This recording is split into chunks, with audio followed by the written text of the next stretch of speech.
Hey, tonight we're diving into one of history's most fascinating yet terrifying periods, the Egyptian Dark Age. So before you get comfortable, take a moment to like the video and subscribe, but only if you genuinely enjoy what I do here. And let me know in the comments where you're tuning in from and what time it is for you. It's always fascinating to see who's joining us from around the world. Now dim the lights, maybe turn on a fan for that soft background hum, and let's ease into tonight's journey together. Congratulations, you've just woken up in ancient Egypt around 2180 BCE. The magnificent old kingdom, with its towering pyramids and powerful pharaohs, has fallen into disarray. You've arrived at the beginning of what scholars would later call the First Intermediate Period, a time of chaos, starvation, and a complete breakdown of the centralized power that once made Egypt the greatest civilization on Earth. The good news? The breathtaking pyramids of Giza still stand in all their glory, silent witnesses to a golden age that just slipped away. The bad news? You're about to discover why most people, including you, wouldn't survive what's coming next. As you rub the sleep from your eyes and step outside your mud brick home on this fateful morning, something immediately feels different. The air hangs heavy with tension, and people scurry through the narrow streets with worried expressions. Rumours swirl through the village like windblown sand. The mighty Pharaoh Pepi II has died after an incredibly long reign of possibly 90 years, and the central government is crumbling faster than stale bread. You've awakened in a land that's about to be torn apart by power struggles, environmental catastrophe, and the complete dissolution of the social order that held Egyptian civilization together for over 500 years.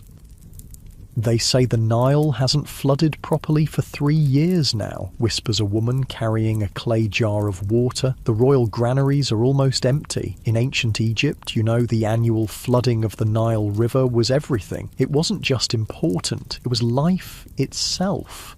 The floodwaters would spill over the riverbanks, depositing a layer of rich, dark silt that made the surrounding fields incredibly fertile. Without this yearly miracle, crops failed and people starved, and unfortunately for you, you've arrived at exactly the moment when this reliable cycle has become devastatingly unpredictable. The sacred connection between Pharaoh and the gods appears to be broken, and the consequences are dire. For as long as anyone can remember, the Egyptian people believed their king maintained Mawat, the cosmic order and balance of the universe. The Pharaoh was quite literally responsible for making sure the sun rose each morning and the Nile flooded each year. Now, with weak leadership and succession problems following the death of Pepi II, the natural order appears to be collapsing.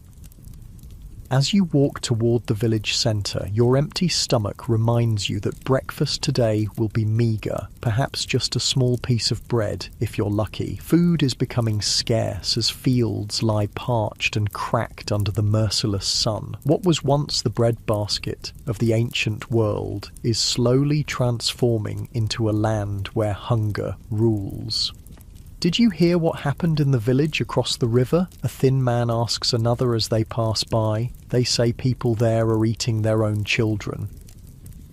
Your blood runs cold at these words. Surely this must be an exaggeration, a macabre rumour born of fear. But as the days pass, you'll discover the horrible truth. The famine gripping Egypt is pushing people to unimaginable extremes. In your former life, you might have read about this time period in history books or seen documentaries about ancient Egypt that glossed over the darker aspects. But living it is something else entirely. The smell of fear and desperation hangs in the air, mixing with the dust and the scent of the drying Nile. This is no longer the mighty Egypt of legend. This is a civilization fighting for its very survival.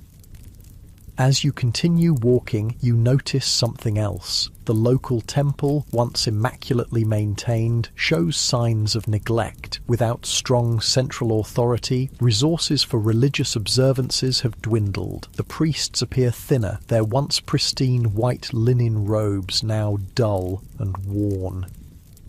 The sacred rituals that were believed to maintain cosmic harmony are being performed less frequently or with less care. You've stepped into a world where the divine order that governed everything is unraveling thread by thread. In the distance, you spot a group of men arguing heatedly. They're discussing the rise of the local governor, or nomarch as Egyptians call them. With the central government weakening, these provincial leaders are claiming more power for themselves. Some are even declaring independence from Memphis, the traditional capital. Anktifi is the only one who can protect us now, says one man firmly. He's promised grain to anyone who pledges loyalty to him instead of the so-called king.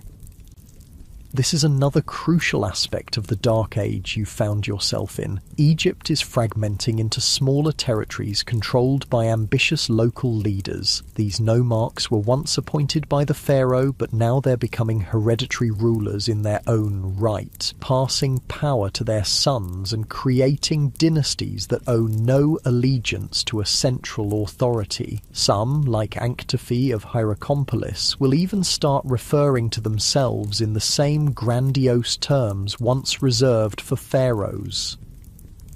The collapse of centralized power means that Egypt, once united under the divine pharaoh, is now a patchwork of competing territories, and you, unfortunately, are caught in the middle of this dangerous political fragmentation. As the sun climbs higher in the sky, beating down mercilessly, you notice groups of men with simple weapons, wooden clubs, farming tools transformed for fighting, and if they're fortunate, perhaps a copper dagger or two. They gather at the edge of the village, nervously watching the horizon.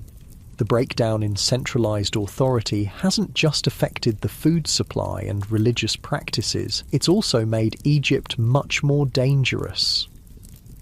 The neighbouring gnome raided the village downriver last night, explains an older man when he notices your questioning gaze. Took what little grain they had stored. We fear we might be next. Without the pharaoh's army maintaining peace throughout the land, village is turning against village, gnome against gnome, as people grow increasingly desperate for resources. The once stable society is dissolving into conflict and banditry. Survival now depends not just on having enough food and water, but on being able to defend what little you have from those who would take it by force. By midday, you've gathered enough information to understand just how precarious your situation is. The Egypt you found yourself in is experiencing simultaneous crises on multiple fronts. Environmental disaster. The Nile's floods have become unpredictable, leading to crop failures and widespread famine. Political collapse. With the end of the Old Kingdom, centralized authority has disintegrated, and local governors are seizing power. Social breakdown. The shared beliefs and practices that once united Egyptian society are weakening, leading to conflict between communities. Religious uncertainty. As the pharaoh's divine connection appears broken, people are turning to magic and local deities for protection. As the reality of your situation sinks in, you realize that surviving in this dark age will require resources, connections, and skills that you don't yet possess. The comfortable, ordered Egypt of the Old Kingdom, with its magnificent monuments and well-regulated society, is gone. In its place is a land of uncertainty and danger where each day brings new challenges to survival. You decide your best chance is to seek employment with one of the local families that still has resources, perhaps as a field worker if you have a strong back, or as a household servant if you have other skills to offer. Having a patron in these dangerous times might mean the difference between life and death. As you approach a larger dwelling near the centre of the village, you notice something that gives you pause. Small clay figurines with human features placed near the entrance. These crude objects are a sign of how Egyptians are turning to magic for protection in these uncertain times. During the First Intermediate Period, personal magic and superstition became much more prominent as people sought ways to control their increasingly chaotic world. "Don't touch those," warns a woman who notices your interest. there for protection against evil spirits and enemies. The mistress had them made by the wise woman at the edge of the village. These figurines, are sometimes inscribed with the names of enemies or threats, then ritually destroyed to neutralize the danger through sympathetic magic. As the state religion loses some of its hold, these personal magical practices are becoming more common.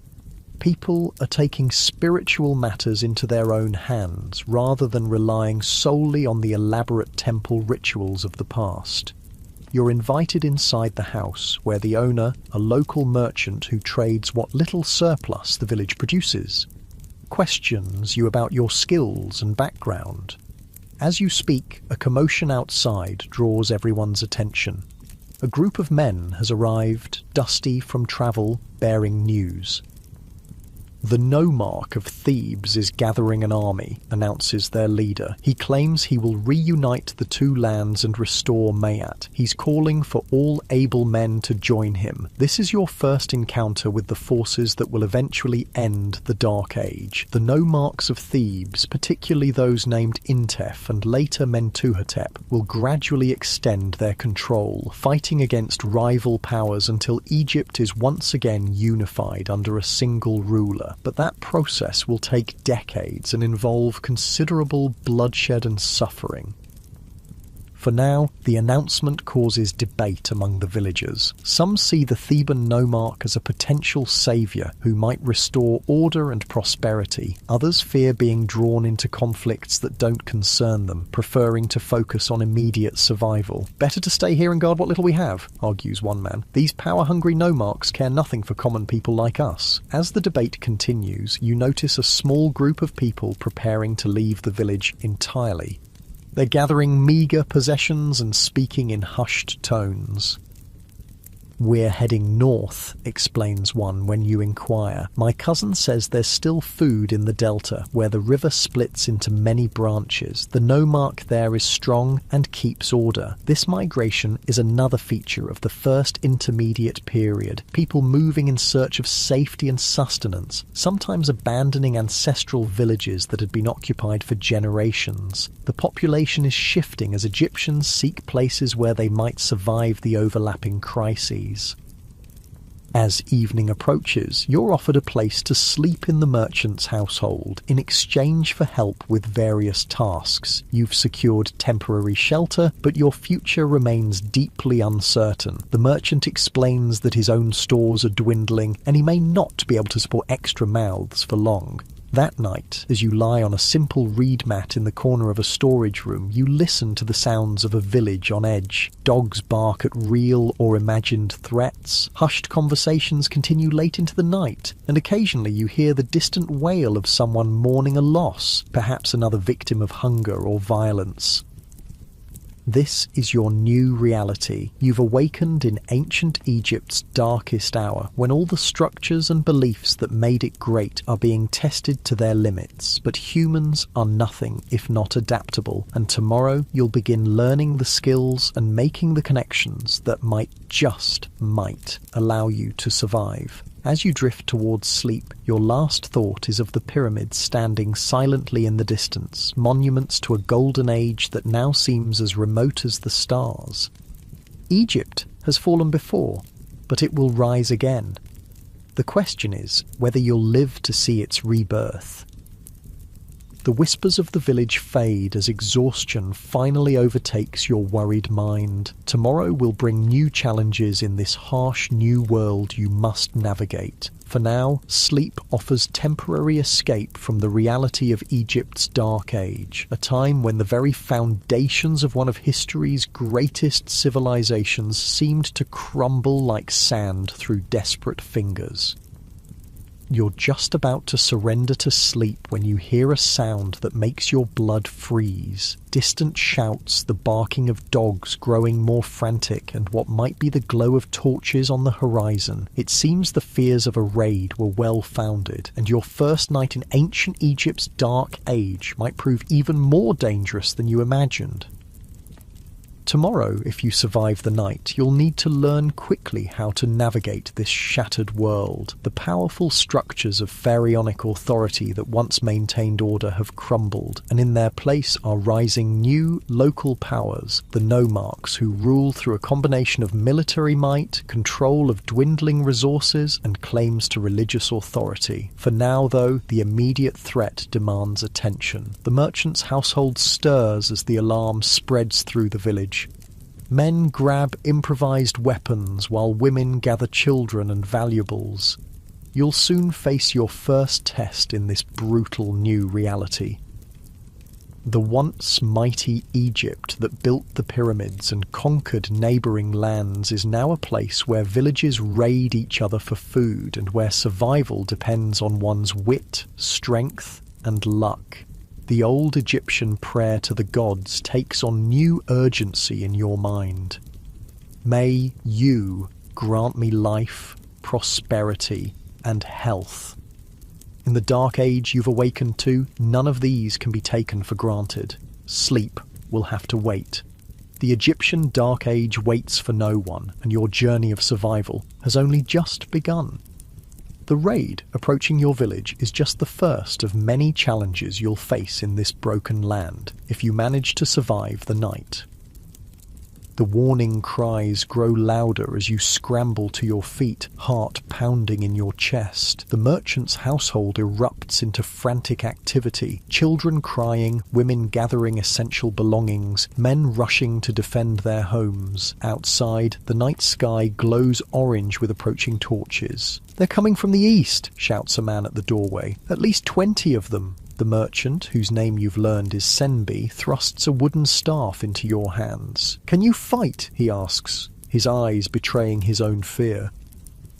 Before you can answer, a horn sounds from the village centre, 3 long, mournful notes that seem to hang in the air. It's a signal of some kind, and immediately the chaotic movements of the villagers become more purposeful. They've faced this threat before, you realise. This is not the first raid they've endured in these difficult times. "Follow me," Senbi commands. "We're going to the headman's compound. It's the strongest building in the village." As you hurry through the darkened streets, clutching your improvised weapon, you see families streaming toward the same destination, a larger mud brick structure with walls substantially thicker than the surrounding homes. In better times, it would have served as the administrative centre where the village headman collected taxes for the distant pharaoh. Now it's become a fortress of last resort. Once inside, you witness an impressive display of community organisation. Despite the fear evident on every face, people move with purpose. Men take positions along the walls, armed with whatever implements they could grab. Farming tools, wooden clubs, a few precious metal spears. Women organise the children in the central courtyard, some preparing bandages from strips of linen, others readying water jars. The village headman, an older man named Ipua with deep lines etched into his face, stands on a raised platform issuing directions. He looks like he's aged decades in just a few years. "Remember, we have little worth stealing," he tells the assembled villagers, his voice steady despite the circumstances. "They want our grain stores. Protect the storage rooms at all costs. Without that grain, we won't survive until the next harvest, if there even is one." A younger man rushes to Ipua's side, whispering urgently in his ear. The headman's face darkens further. "I've just received word," he announces. "These aren't raiders from the neighbouring nome as we feared. These are deserters from the royal army, or what's left of it." This news sends a ripple of even greater fear through the assembled villagers. The royal army, once the pharaoh's disciplined force that maintained order throughout Egypt, has begun to disintegrate without strong central leadership. Groups of soldiers, no longer paid or provisioned, have turned to banditry, and these men are trained fighters, far more dangerous than desperate farmers from a nearby village. "They'll have bronze weapons," someone says, voice quavering. Bronze, you know, is far superior to the copper or stone tools that most common Egyptians possess. During the Old Kingdom, bronze was reserved primarily for the royal army and elites. In the chaos of the First Intermediate period, some of these valuable metal weapons have fallen into the hands of those who use them for their own gain. The sound of shouting draws closer. Through gaps in the compound walls, you can see the torches moving steadily toward the village centre. The former soldiers advance with a discipline that confirms the headman's information. These are not disorganised raiders, but trained fighting men. "Listen carefully," Ipua says, lowering his voice so that people lean in to hear him. "We have something they don't know about. During the last good harvest, I instructed that some of our grain be hidden in the old tomb on the western ridge. If they take what's in our visible storerooms, they may leave without searching further. This strategic thinking impresses you. The headman has anticipated such attacks and prepared accordingly. Perhaps people in this dark age are more resilient and adaptable than you initially gave them credit for." As the shouting outside grows louder, punctuated by the frightened screams of villagers who didn't make it to the compound, Ipua continues with his instructions. "No heroes," he says firmly. "We offer resistance only if they try to enter the compound. Otherwise, let them take what they can find in the outer storehouses. Our priority is survival, not pride." These words reveal how much has changed in Egypt. Once, villages like this would have been protected by the might of the pharaoh's army and the complex administrative system that maintained order throughout the two lands. Now each community must fend for itself, making difficult compromises to survive. Tense minutes pass as you and the others wait in fearful silence. The sounds outside grow louder, shouting, the splintering of wood as doors are broken open, occasional screams. Then comes a pounding on the compound gate. "Open in the name of Pharaoh Neferkar," a voice commands. A bitter laugh escapes from Ipua's throat. "Which one?" he mutters under his breath.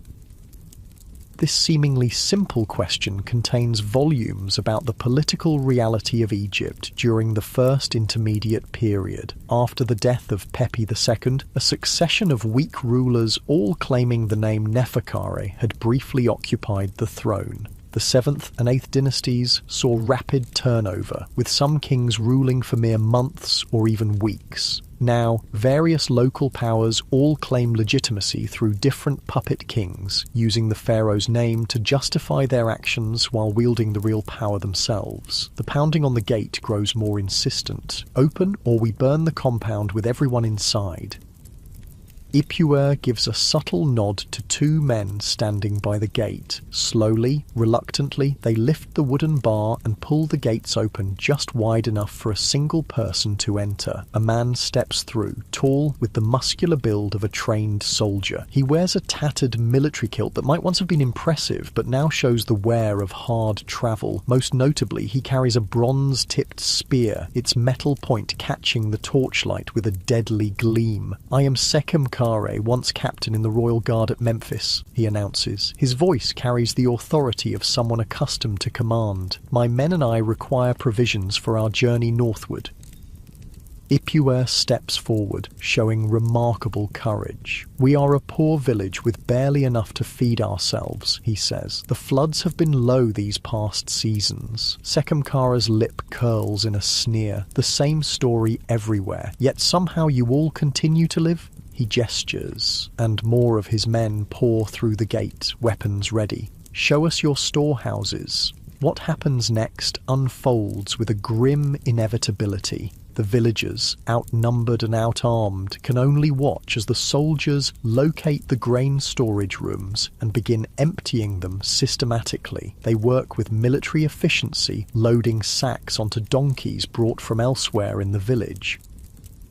Standing in the shadows, you observe the faces of the villagers, a mixture of fear, resignation, and carefully hidden anger. This, you realize, is how people survive in such times, by bending rather than breaking, by sacrificing some resources to preserve others, by living to fight another day. As the soldiers work, Sekimkare paces the compound, his eyes taking in every detail. He stops before a small shrine in one corner, a humble structure dedicated to Hapi, the god of the Nile flood.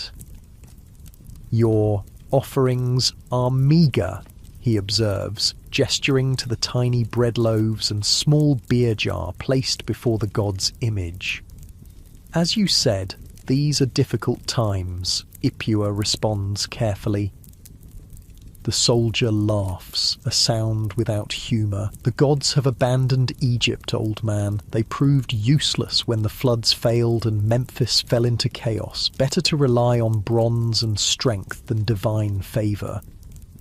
This exchange illustrates another profound change in Egyptian society during the First Intermediate Period. The elaborate state religion that had unified the country under the divine pharaoh was weakening its hold. While people still practiced religious rituals, there was a growing disillusionment and a turn toward more practical concerns. Some Egyptians, like these soldiers, had lost faith entirely. Others turned to local gods or magical practices that seemed to offer more immediate protection than the distant cosmic deities. The looting continues for several hours. You remain pressed against the wall, trying to make yourself invisible. Occasionally you exchange glances with Senbi, whose home you had barely settled into before this crisis erupted. His face is a mask of controlled anger, but he makes no move to resist. He understands the calculus of survival in these dangerous times. Finally, when the visible grain stores have been emptied, Sekimkare gives the order to depart. "Be grateful we leave you your lives," he tells Ipua. "Others have not been so fortunate." As the soldiers withdraw, taking their plunder with them, a terrible silence falls over the compound. The immediate danger has passed, but the consequences of the raid will be severe. With winter approaching and much of their stored food now gone, the village faces starvation unless they can find another source of sustenance. Ipua waits until he's certain the soldiers have truly departed before addressing the gathered villagers. "We still have the hidden stores," he reminds them, though his voice lacks conviction. "We'll need to ration strictly until we can determine if the Nile will flood properly this season." An older woman steps forward, her face etched with grief. "My grandson was killed trying to protect our home," she says, her voice breaking. "How many more must we lose before someone restores Mayat to the two lands?" There's that concept again. Mayat, the fundamental Egyptian principle of cosmic order, justice, and harmony. For thousands of years, Egyptians believed that the pharaoh, as intermediary between gods and humans, maintained Mayat through proper rule and religious observance. Now, with weak leadership and natural disasters, Maat seems broken, and Egyptian society along with it. "I've heard the nomarch of Heracleopolis is gathering strength," offers a man near the back of the crowd. "They say he's a strong leader, one who might restore order." "No," counters another. "Our hope lies with Thebes. The descendants of Intef are the true power in Upper Egypt now." This debate reflects the political reality of the First Intermediate Period. With central authority collapsed, Egypt had essentially split into two competing power centres: Heracleopolis in the north, Lower Egypt, and Thebes in the south, Upper Egypt. Both claimed legitimacy, and both sought to extend their control over the fractured country. Eventually, the Theban kings would prevail, reunifying Egypt and establishing the Middle Kingdom. But that resolution lay years in the future. As the villagers continue their debate, Senbi touches your arm and gestures toward his house. "Come," he says quietly. "There's nothing more to be done here tonight." Walking back through the village in the pre-dawn light, you witness the aftermath of the raid. Broken doors, scattered possessions, a few small fires still smouldering. Most disturbing are the still forms lying in the dust, villagers who resisted or simply had the misfortune to be in the wrong place at the wrong time. Back at Senbi's house, you find the structure largely intact. The soldiers had broken in and taken some items of value, but having focused primarily on food stores, they hadn't been thorough in their looting of individual dwellings. "We were fortunate," Senbi says, though his expression suggests he doesn't feel particularly lucky. "My brother in the village downriver lost everything last month. His home burned, his eldest son killed. As the merchant inspects the damage to his property, you help his wife, Henutson, gather scattered belongings. She works methodically, her movements betraying no panic or despair, only a weary determination that speaks of having endured similar hardships before. We still have grain hidden beneath the sleeping mats," she tells you quietly, "and dried fish wrapped in linen inside the pottery vessel for Hathor. The soldiers never think to look in sacred objects." This practical adaptation to crisis impresses you. Throughout Egypt, ordinary people are finding ways to survive the collapse of the social and political systems they once relied upon. They're becoming more self-sufficient, more resourceful, and in some cases, more ruthless. As the household slowly returns to order, Senbi makes a decision. "I'm going to speak with the village council," he announces. "We cannot simply wait for the next raid. We must seek protection." "From whom?" Henutson asks. "The nomarch of this province hasn't sent his men to collect taxes in 2 floods. I doubt he'll send them to protect us." "Or not our nomarch," Senbi says. "I've heard that Anktifi of Hierakonpolis is extending his influence. They say he protects the villages that acknowledge his authority and that he has grain to distribute when needed. The name Anktifi catches your attention. From your knowledge of this period, you recognize him as one of the most significant figures of the early First Intermediate period, a nomarch who controlled several provinces and left behind an elaborate tomb with inscriptions boasting of his power and generosity during times of famine. An outsider, Henutson sounds skeptical. Can we trust him?" "We trusted the pharaoh and his officials," Senbi replies bitterly. "Where are they now? At least Anktifi has real power in this region. They say he defeated the nomarch of Edfu and now controls both territories." This conversation reveals how loyalty in Egypt has become more pragmatic and localized. For millennia, Egyptians had viewed the pharaoh as a divine figure who united the 2 lands and maintained cosmic order. Now, with that central authority shattered, people are transferring their allegiance to whoever can provide immediate protection and resources. Local strongmen like Anktifi who combine military might with claims of benevolence toward those under their control.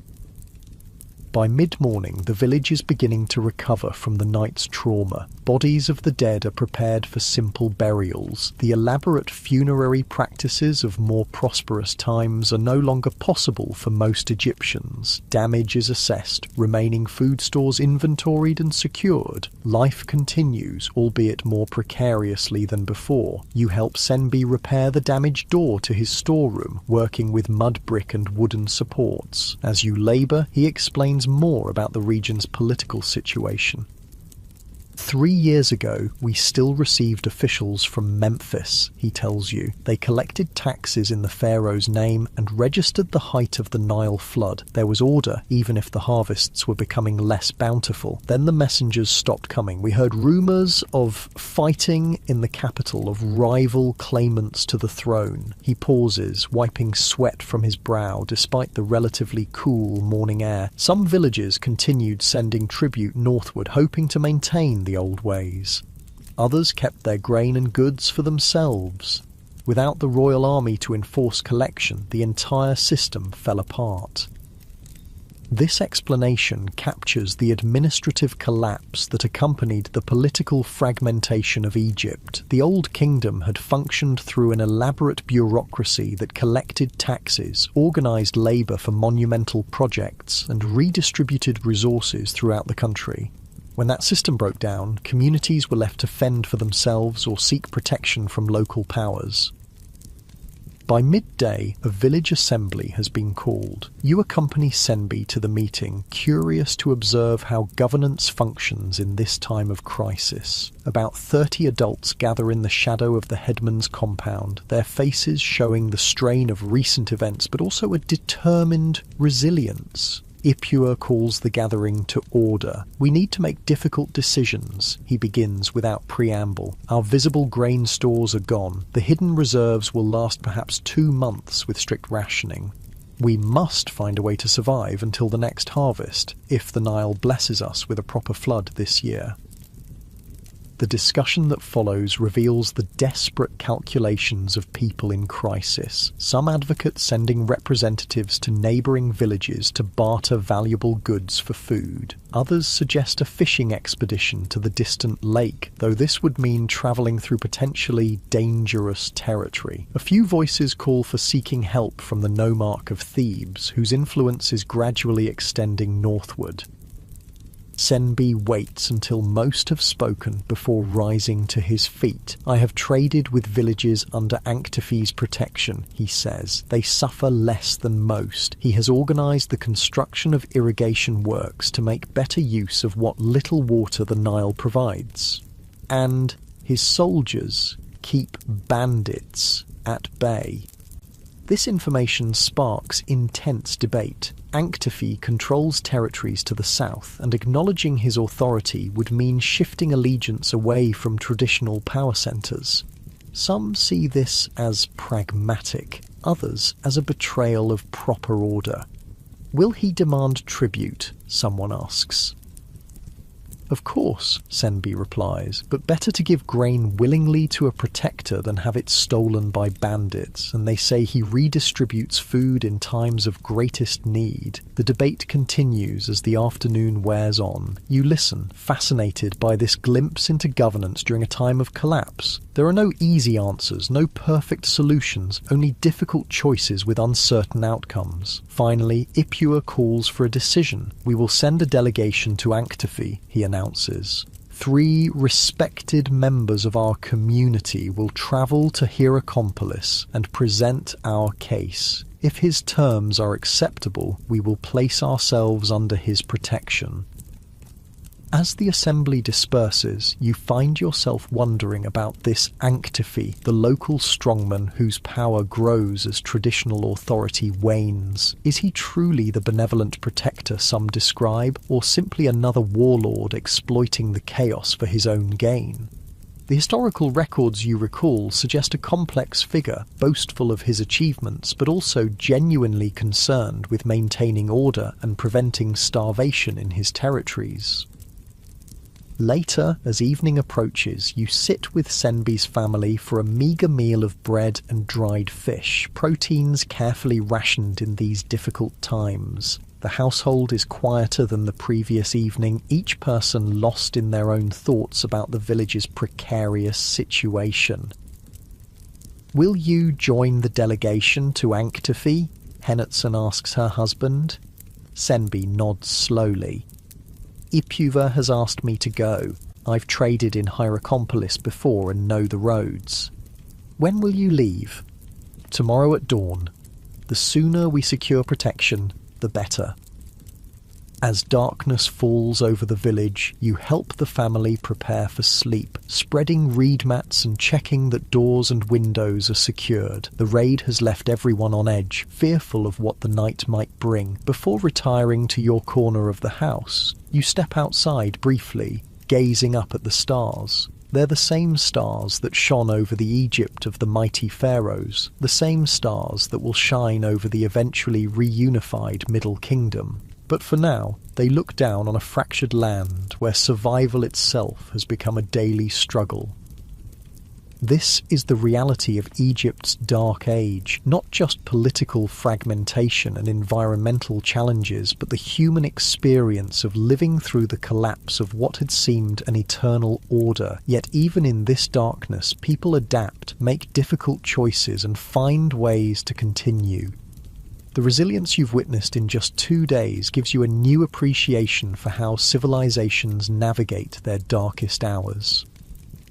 As you prepare to sleep, you wonder what tomorrow will bring in this broken but enduring land along the Nile. The journey to seek Anktef's protection represents both the desperation of the times and the pragmatic adaptability that might eventually lead Egypt out of its dark age, though that resolution remains years in the future.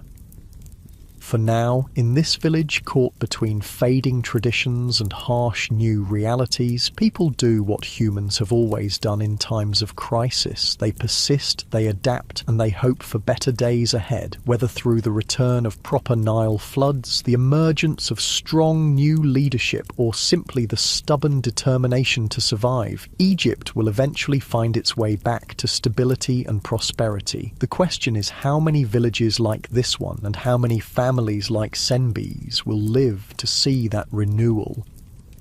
Dawn breaks over the village with tentative rays of golden light. Despite yesterday's raid, the rhythms of life continue, perhaps the most remarkable aspect of human resilience. You've risen early to help Senbi prepare for his journey to Hierakonpolis, where he and 2 other village representatives will seek the protection of Anktefi, the powerful nomarch who controls territories to the south. "Take this," Henderson says, pressing a small clay figurine into her husband's hand. "I had the wise woman make it yesterday. It will provide protection on the road." Senbi examines the crude statuette, a simple human form with distinctive features of the god Bez, the dwarf deity who wards off evil spirits and protects households. In more prosperous times, such amulets would have been crafted by skilled artisans from precious materials. Now, simple clay must suffice, but the belief in its protective power remains strong.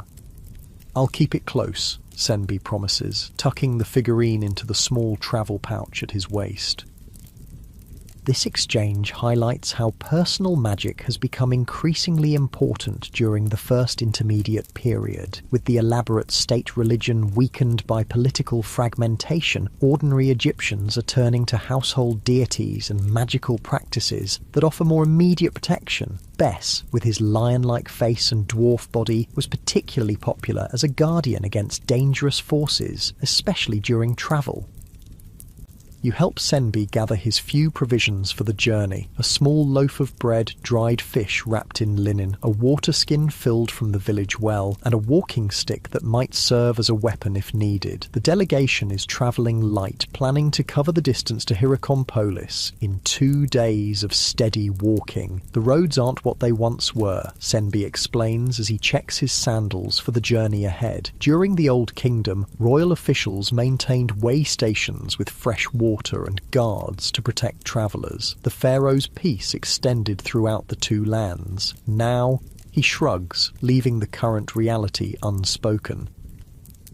Before the collapse of central authority, Egypt had benefited from relatively safe travel routes along the Nile and through the desert, allowing for trade and communication across vast distances. The breakdown of this infrastructure is yet another symptom of the Dark Age that has engulfed the once mighty civilization. As the sun climbs higher, Senbi joins the other delegates at the village edge. Ipua himself has decided to go, along with a craftsman named Senenut, whose skill at negotiation is well regarded. A small crowd has gathered to see them off, offering hushed blessings and wishes for safe return. "What will you do while I'm gone?" Senbi asks you before departing. You've considered this question through the night and have decided to make yourself useful to the village during this difficult time. With the delegation seeking political protection, the community still needs immediate help with food production and security. "I'll help with the fishing expedition to the Eastern Lake," you tell him. Henderson mentioned the village is organising a group to try their luck there. Senbi nods approvingly. "Good. They'll need strong arms to haul nets and keep watch." The lake was a reliable source of food before the troubles began. Perhaps it will provide again. With final embraces exchanged between Senbi and his family, the delegation departs, heading south along the dusty path that follows the Nile's course. You watch until they disappear around a bend, wondering what reception they'll find in Anktefi's territory. Later that morning, you join a group of 7 villagers preparing for the fishing expedition. The mood is determined but anxious. The lake lies several hours' walk from the village, in an area that has become less secure as central authority has diminished. Still, the potential reward of fresh fish to supplement dwindling grain supplies makes the risk worthwhile. The fishing party consists mostly of younger men, though two older fishermen with extensive knowledge of the lake's patterns are providing guidance. You're given a net to carry and a sharpened stick that serves as both walking staff and spear. Stay together and keep your eyes open, instructs Renef, the eldest of the fishermen. His weathered face speaks of decades spent under the Egyptian sun. We'll be passing through territory that no one truly controls now. That means no one's protection applies. As your group sets out, heading east away from the Nile, you can't help but notice how the landscape has changed from what must have been its appearance during more prosperous times. Fields that should be lush with barley and emmer wheat show signs of neglect. Irrigation channels partially collapsed, soil dried and cracked. Occasionally you pass abandoned homesteads, their mud brick walls already returning to the earth from which they were formed. That farm belonged to Kagemni's family for 3 generations, Renef tells you, pointing to a particularly forlorn collection of structures. When the floods failed 2 seasons in a row, they moved north seeking better land, never returned. This pattern of internal migration is another feature of the First Intermediate period. As environmental conditions deteriorated in some areas, populations shifted, leading to abandoned settlements in some regions and increased pressure on resources in others. The relatively stable settlement patterns of the Old Kingdom had given way to a more fluid and uncertain geography. As the morning progresses into afternoon, your group maintains a brisk pace, speaking little to conserve energy in the growing heat. The landscape gradually transitions from fields to more marginal land, scrubby vegetation and occasional acacia trees that can survive with minimal water. In the distance, you can make out the shimmer of the lake, though it appears smaller than the descriptions had led you to expect. The lake has shrunk, confirms Renef, noticing your gaze. In my father's time it extended all the way to that far ridge, now it retreats more each year, another sign that Ma'at is disturbed. Upon reaching the lake's edge, you discover that your group is not alone. A family of 5 has established a temporary camp nearby, a simple shelter of reeds and a small fire around which they sit preparing fish. They watch your approach with obvious wariness, the father rising to his feet with a spear clutched defensively. Renef raises his hands to show peaceful intentions. "We come from the village of Hut Herib to fish, nothing more," he calls out. The tension eases somewhat, though the family maintains their distance. "The fishing is poor," the man responds. "We've been here 3 days and barely caught enough to feed ourselves." "You're from downriver?" Renef asks. The man nods. "Our village was raided by soldiers claiming to serve the no-march of the Edfu Nome. We fled with what we could carry." This encounter illustrates the growing refugee crisis as political violence and resource scarcity drive people from their homes. Displaced families like this one survive on the margins, utilising whatever skills and resources they can access. After brief negotiations, an arrangement is reached. Your group will share some of their bread in exchange for information about the best fishing spots currently. It's a small moment of cooperation in an increasingly fragmented society, a reminder that even in dark times, humans can find ways to work together for mutual benefit. The fishing proceeds through the afternoon, though as warned, the catch is disappointing. The lake's receding waters have concentrated the remaining fish, but overall populations seem to have declined dramatically. Still, by sunset, your nets have captured enough to justify the expedition. Not abundance by any measure, but a welcome addition to the village's food stores. You make camp near the lake for the night, planning to return to the village in the morning. As darkness falls, the family of refugees joins your group around the fire, proximity offering security for all in the uncertain night. The children's initial shyness gives way to curiosity, and soon they're listening intently as Renef shares stories of better days. When I was no taller than this spear, the old fisherman begins, the pharaoh Pepi still ruled from his palace at Memphis. Each year when the Nile rose to bless our fields, royal officials would measure the height of the flood using the Nilometer, a special measuring device with markings to show how high the water reached. This determined how much tax each province would pay. The children listen, wide-eyed, to descriptions of a political and social order that collapsed before they were born. For them, the fragmented Egypt of competing nomarchs and local strongmen is the only reality they've known. Is it true the old pharaohs could speak to the gods? Asks one child. Renef nods solemnly. The pharaoh was no ordinary man. He was Horus in living form, the link between our world and the divine realm. Through proper rituals and offerings, he maintained Mayat for all Egypt. Then why did the gods abandon us? The question comes from the refugee father, his voice carrying a sharp edge of bitterness. An uncomfortable silence falls over the group. It's the question that haunts all of Egypt during this dark age. Why has the cosmic order broken down? Why have the reliable patterns of nature and society seemingly collapsed? In the Old Kingdom, the pharaoh's divine connection was believed to ensure prosperity and stability. Now, that certainty has been shattered. Or some say it was the length of Pepi's reign, offers one of the younger fishermen eventually. He lived so long that when he finally joined the gods, proper succession had been forgotten. Others say the priests at Memphis failed in their rituals. The royal officials became greedy, suggests another. They kept too much for themselves and neglected proper offerings to the gods. These explanations reflect the Egyptian need to understand their crisis in terms of their worldview as a disruption of proper religious and political order rather than purely environmental or economic factors. In a society where religion permeated every aspect of life, spiritual explanations for disaster were inevitable. As the fire burns lower and night deepens around your camp, the conversation shifts to more immediate concerns. Which routes are safe for travel, where food might be found? Which nomarchs treat their subjects with some measure of fairness? This practical information has become the most valuable currency in uncertain times.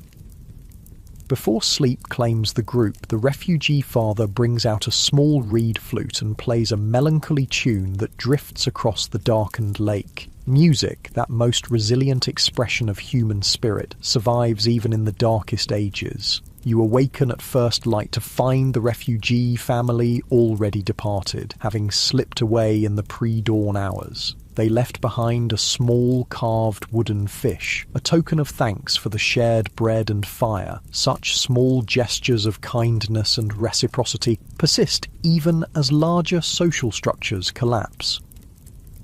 Your group packs the previous day's catch into reed baskets preserved with salt brought for this purpose. Fish was a staple of the Egyptian diet in all periods, but during food shortages like those of the First Intermediate period, its importance only increased. Preserved by drying and salting, fish could provide protein when grain stores ran low. The return journey passes without incident, though everyone remains vigilant. By midday, you reach the village, where your arrival with the modest catch is greeted with genuine enthusiasm. In times of scarcity, even small successes are cause for celebration. Henotson welcomes you back to her household, eager for any distraction from worry about her husband's dangerous diplomatic mission. The fish will make an excellent meal, she says, examining your portion of the catch. Perhaps we can trade some for vegetables from Karneferhotep's garden. Her soil still produces well, even with the poor floods. This casual comment highlights another adaptation to the crisis: increased local trade and resource sharing within communities. With long-distance trade networks disrupted by political fragmentation and banditry, villages were turning inward, developing more localized economies based on direct exchange of goods and services. As you help Henotson prepare the fish for preservation, she shares village news from your brief absence. 2 more families have decided to leave, she tells you. They're heading north to the delta, where they have relatives. They say the flooding is more reliable there because the river splits into many branches. This ongoing fragmentation of communities represents another social cost of the first intermediate period. Extended families and village groups that had maintained cohesion for generations were now scattering, seeking survival in different directions. And there's been a visitor, Henotson continues, lowering her voice slightly. A priest from the old temple at Yunu arrived yesterday, travelling south. He performs rituals in exchange for food and shelter. Yunu, you know, was the Egyptian name for the great religious centre the Greeks would later call Heliopolis, one of the most important cult centres of Ra, the sun god who had risen to prominence during the Old Kingdom. That a priest from such a prestigious temple was now wandering and performing rituals for food speaks volumes about the deterioration of religious institutions during this period. What kind of rituals, you ask? Mostly protective spells and divinations, Henotson explains. People want to know if the Nile will flood properly this year, if the Nomarch's conflicts will reach our village, if their loved ones who've gone elsewhere are safe. She hesitates, then adds, I gave him a bread loaf to perform a ritual for Senbi's safe return. This increased focus on divination and protective magic is characteristic of societies under stress. With traditional sources of security and certainty undermined, people seek reassurance through supernatural means, trying to pierce the veil of an uncertain future. Later that afternoon, you encounter the priest himself, a thin man of middle years wearing a once fine linen kilt, now showing signs of extensive travel. He sits in the shade of a sycamore tree at the village edge, drawing symbols in the dust with a reed as a small group of villagers watch intently. The waters will rise, he pronounces, studying the patterns he's created, not to the abundance of old times, but better than recent years. Those who can plant when the land first emerges from the flood will harvest enough to survive. His audience receives this prediction with visible relief. In agricultural societies like ancient Egypt, climate predictability was quite literally a matter of life and death. The annual Nile flood, which had been remarkably consistent for millennia before the first intermediate period, had become erratic, leaving farmers struggling to adapt their planting and harvesting cycles. You join the small crowd, curious about this representative of Egypt's religious establishment. When the divination concludes and people begin to disperse, you approach him directly. You've travelled from Yunu, you ask. The priest studies you with shrewd eyes before responding. Yes, though the temple there is a shadow of what it once was. When the royal offerings ceased, many priests departed. Some of us try to maintain the rituals as best we can, travelling where we're needed. Do you believe the gods have abandoned Egypt? The question escapes before you can consider its boldness. Rather than taking offence, the priest sighs deeply. The gods have not abandoned Egypt. It is Egypt that has abandoned proper worship. When the kingship fractured and the gnomes began fighting amongst themselves, the cosmic balance was disturbed. He gestures toward the western horizon. Ra still crosses the sky in his boat each day. Happy still brings the flood, though less abundantly. The gods remain. It is order among men that has been lost. This perspective reflects the traditional Egyptian understanding of their world, that human political and religious order mirrored cosmic order, each influencing the other. The upheaval in Egyptian society wasn't simply a political or environmental crisis, but a cosmic one. Can order be restored, you ask? The priest's expression turns thoughtful. There are signs. In the south, the nomarchs of Thebes grow stronger, bringing several gnomes under their control. They honour the old ways, making proper offerings to Amun and Montu. In the north, Heracleopolis maintains some semblance of the ancient traditions. he shrugs slightly. Perhaps from one of these centers, a new unification will emerge. Egypt has endured dark periods before. This conversation offers a glimpse of hope that even in the midst of fragmentation and crisis, the seeds of renewal are being planted. Historical hindsight tells you the priest's cautious optimism is warranted. The Theban nomarchs he mentions will indeed eventually reunify Egypt, establishing the Middle Kingdom and restoring centralized authority, though that resolution remains years in the future from your current moment. As evening approaches, the village gathers for a communal meal where the day's fish catch is shared along with bread and vegetables. Despite shortage, the principle of communal eating remains important, another thread of cultural continuity connecting this troubled time to Egypt's more prosperous past. The conversation around the cooking fires centers on the delegation to Ankhtafi and what terms he might offer for his protection. Opinions are divided, reflecting deeper uncertainties about identity and allegiance in this fragmented era. My grandfather would never have considered pledging loyalty to a nomarch from another province, says an older man bitterly. In his day, all respected the pharaoh's authority, from the cataracts to the Great Green Sea. Your grandfather didn't watch his children starve while soldiers took what little grain remained, counters a woman sharply. Ankhtafi keeps order in his territories and ensures food is distributed in times of famine. What does it matter which nome he comes from if he maintains Mawat in his realm? This debate captures a fundamental tension of the first intermediate period between traditional conceptions of political legitimacy based on divine kingship and more pragmatic concerns about security and survival. The old certainties have been shattered, forcing Egyptians to reconsider fundamental aspects of their social and political organization.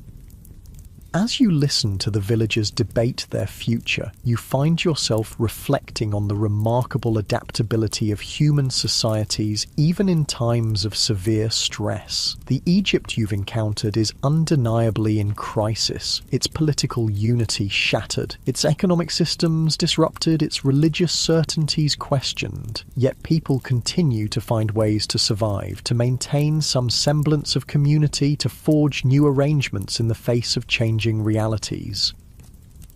Night falls over the village, stars appearing in a sky that has witnessed the rise and fall of Egypt's fortunes across millennia. Tomorrow will bring new challenges in this dark age, perhaps news from the delegation to Ankhtafi, perhaps another raid, perhaps simply the ongoing struggle to find sufficient food. But tonight, in the flickering light of cooking fires, with the gentle sounds of conversation and occasional laughter rising into the evening air, there are still moments of connection and comfort, even in the shadow of collapse. The resilience you've witnessed gives context to what you know from historical perspective, that Egypt will emerge from this dark age, will reunify and rebuild, will reclaim its place as one of the ancient world's great powers. The path to that renewal is being laid even now, in small decisions and adaptations that might seem insignificant in isolation but collectively chart a course through crisis toward eventual recovery. As you prepare for sleep, you wonder about Senbi and the delegation, now presumably arrived at Hierakonpolis and presenting their case to the powerful Ankhtafi. Their mission represents both the desperation of these times and the pragmatic adaptability that allows societies to navigate even their darkest hours, seeking new protectors when old ones fail, forging new arrangements when traditional structures collapse. Tomorrow will bring its own challenges in this broken but enduring land. For now, sleep offers temporary respite from the harsh realities of Egypt's dark age. As your consciousness fades, the last sound you register is the soft singing of a mother to her child, a lullaby perhaps sung for generations along the Nile, another thread of continuity binding past to present and, eventually, to a more stable future yet to dawn. 3 days have passed since the delegation departed for Hierakonpolis, and the village waits anxiously for news. You've settled into a routine, helping where needed, repairing irrigation channels, assisting with food preparation, joining patrols that watch the surrounding area for potential threats. These daily activities provide structure amid uncertainty, helping to quiet the constant undercurrent of worry that characterizes life in this fragmented time.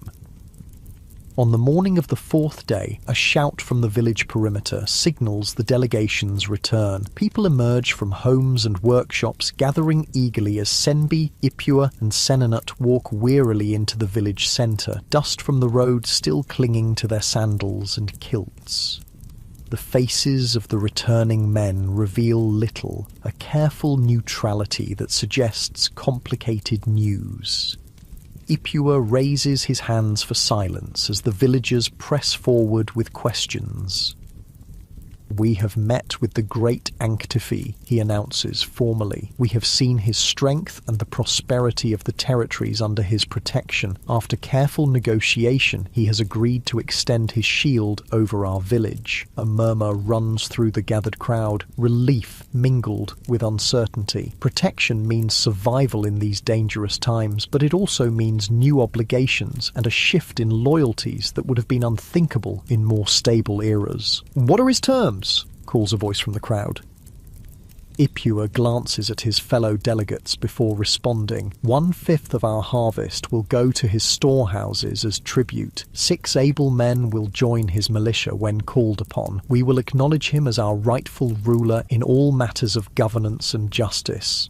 These terms spark immediate debate. 1/5 is a substantial portion of the village's agricultural output, especially in these years of poor harvests. Yet it's considerably less than what raiders might take by force, and the promise of protection holds real value in an increasingly lawless region.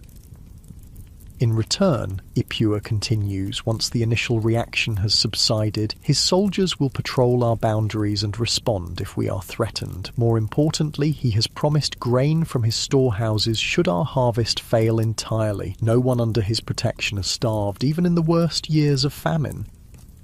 This last point carries particular weight. Anktifi was known historically for his grain distribution programs during times of scarcity, a form of resource management that helped maintain stability in his territories while extending his influence. His tomb inscription famously proclaimed, "I gave bread to the hungry and clothing to the naked. The whole country has become like locusts going upstream and downstream in search of food, but I never allowed anyone in need to go from this nome to another one." After the formal announcement, the crowd breaks into smaller groups discussing the implications of this new arrangement. You follow Senbi back to his home, where he slumps onto a reed mat, exhaustion evident in every line of his body. "How was Hierakonpolis?" you ask, as Henetson hurries to bring her husband water and food. "Changed," Senbi responds after a long drink. "I traded there regularly before the troubles began. It was a prosperous place, but no more important than many other provincial centres. Now," he shakes his head slightly, "now it's the seat of real power. Anktifi has gathered strong men around him, built fortifications and expanded the temple to Horus. He styles himself Great Overlord of 3 nomes, not merely a local governor." This description aligns with what historical records suggest about Anktifi, a regional warlord who combined military might with administrative competence and religious legitimation, creating a power base that transcended traditional nome boundaries during the fragmented First Intermediate period. Is he a just ruler, you ask? Senbi considers this carefully. "He is effective," he says finally. "Justice in these times looks different than in the days of the true pharaohs. His methods can be harsh, but those under his protection fare better than most. We saw fields being cultivated, irrigation works maintained, people with enough food to remain healthy." He lowers his voice slightly, though only family is present. He speaks of the king at Memphis, claims to act in his name, but this is merely a convenient fiction. The real authority is his alone. This practice was common during the First Intermediate Period, local rulers claiming to recognize the nominal authority of a king while exercising independence in practice. It maintained a facade of traditional political order while accommodating the new reality of fragmented power. When will his protection begin? Henderson asks practically. His representatives will arrive within 10 days to formalise the arrangement and collect initial tribute, Senbi explains. He expects this season's harvest to be poor, but demands what he considers a fair portion nonetheless. He positions these contributions as necessary for the common defence, not mere taxation.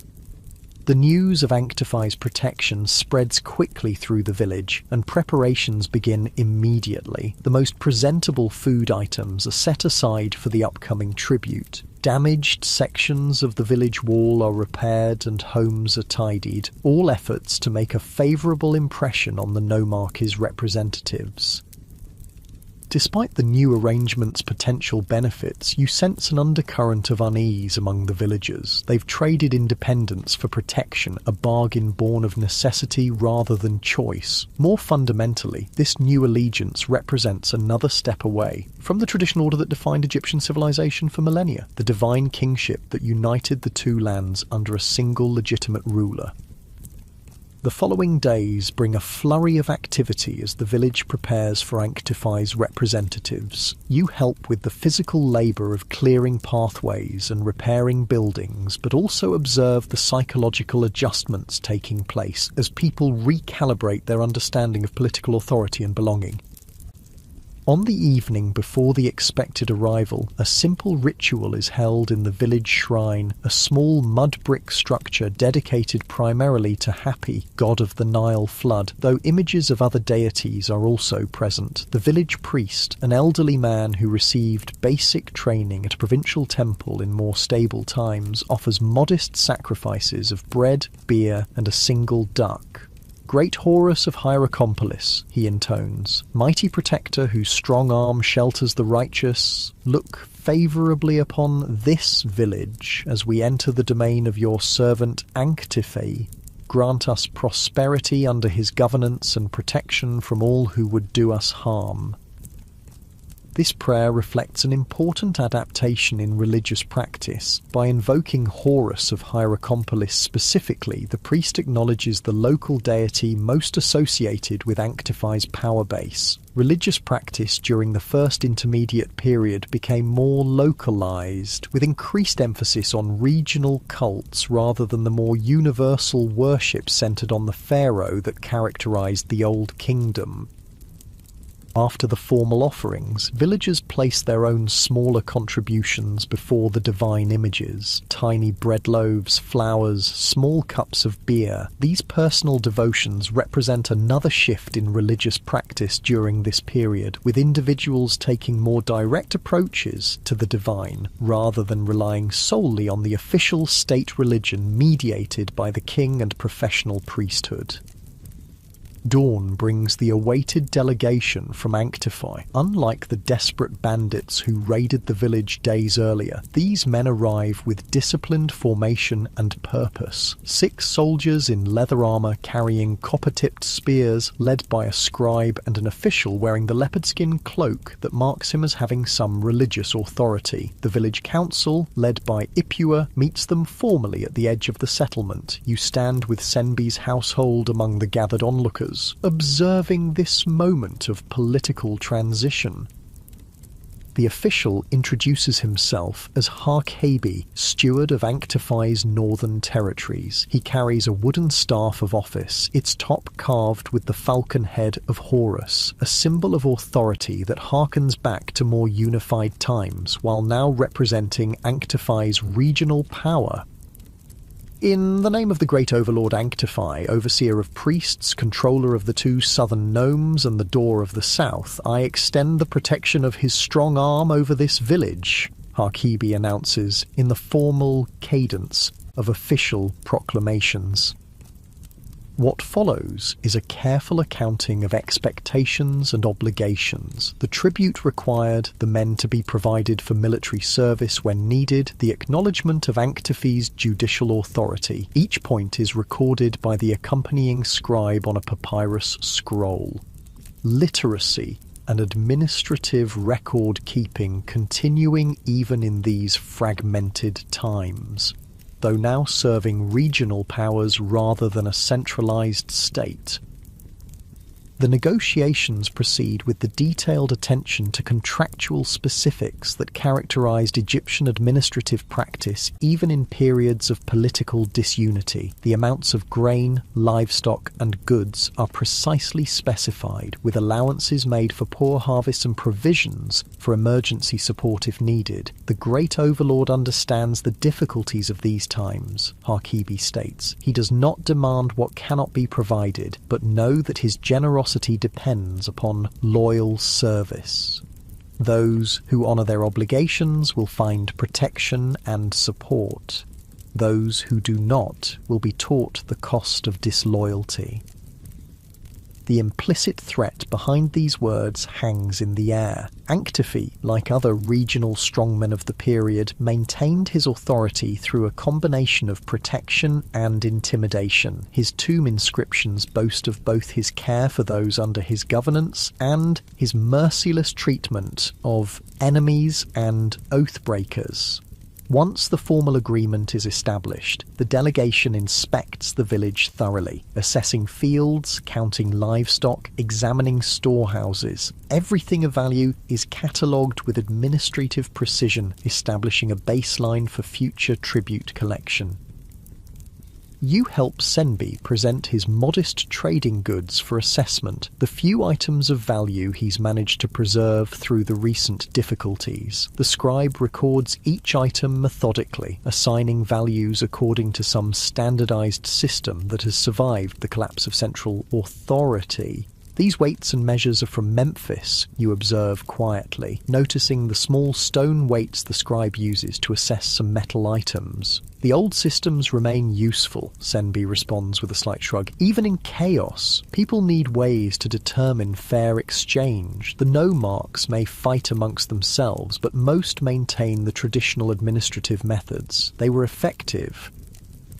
This continuity of administrative practice, despite political fragmentation, is an important aspect of how Egyptian civilization maintained cohesion through the Dark Age. The bureaucratic systems developed during the Old Kingdom were sufficiently robust to survive in adapted forms, even as the central authority that created them collapsed. By midday, the assessment is complete and the delegation has collected the initial tribute, modest given the village's straitened circumstances, but symbolically important in establishing the new relationship. Harkibi addresses the assembled villagers one final time before departing.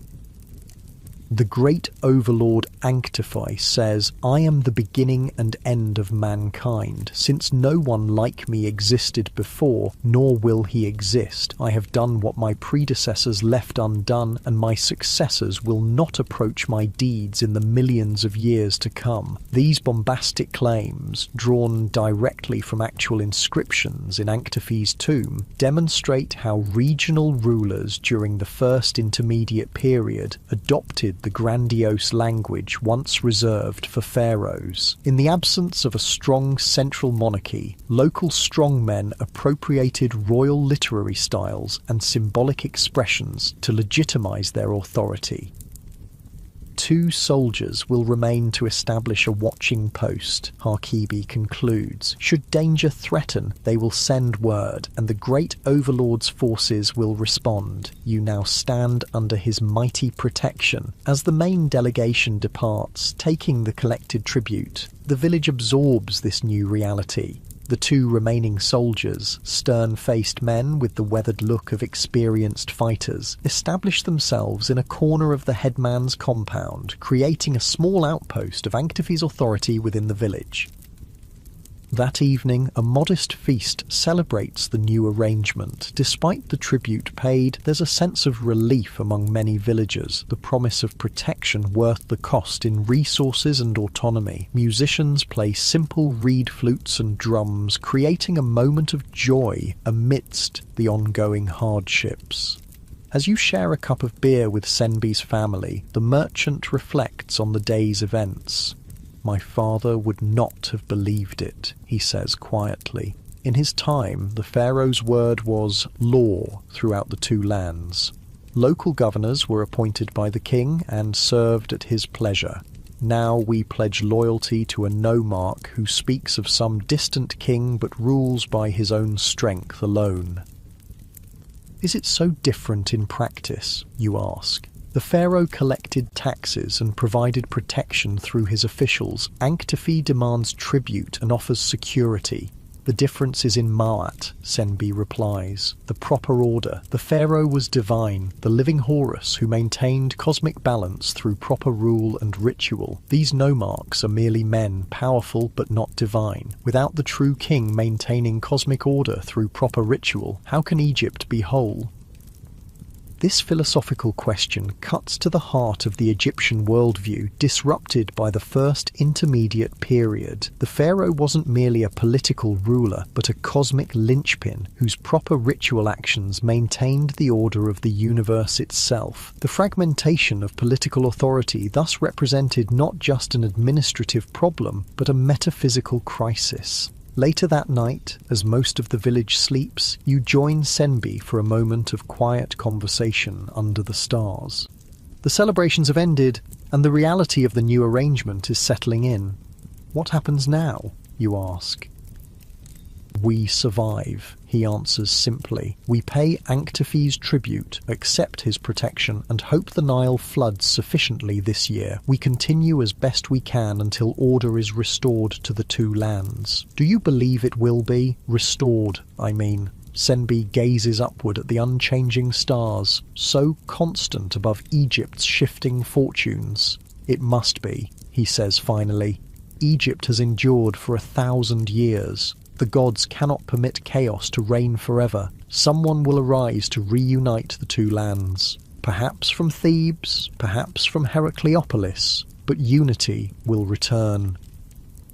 His confidence, however measured, feels rooted in something deeper than mere optimism, a fundamental belief in the eventual restoration of proper order that sustained Egyptian civilization through its darkest hours. The following days establish new patterns under Anktefi's distant authority. The two stationed soldiers mostly observe rather than interfere in village affairs, though their presence serves as a constant reminder of the new power relationship.